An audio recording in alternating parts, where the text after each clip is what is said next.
È stato arrestato durante la notte il 45enne di Racalmuto dalle iniziali DM che nel tardo pomeriggio della giornata di ieri ha terrorizzato 27 bengalesi, ospiti di un centro di primissima accoglienza per migranti sito in contrada Zaccanello a Racalmuto.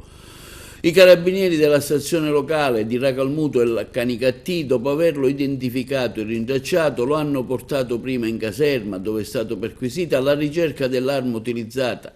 L'autovettura, poi è dato che la prima verifica ha dato esito negativo, le perquisizioni sono state estese anche all'abitazione e agli immobili nella disponibilità dell'uomo.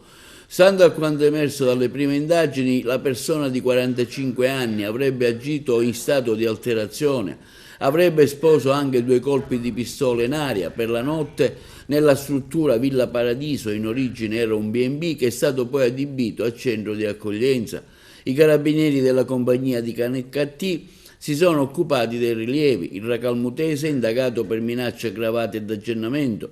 Nel frattempo, fino a notte inoltrata, sono stati ascoltati per ricostruire con precisione di quanto accaduto i 5 migranti ospiti della struttura, 3 dei quali durante il pomeriggio di follia si sono visti puntare alla testa la pistola. L'uomo, arrestato, dimostratosi poco collaborativo, ha negato di essere l'autore del grave fatto e nonostante ciò si è arrivati all'arresto immediatamente dopo le perquisizioni effettuate nella sua abitazione e nella sua auto.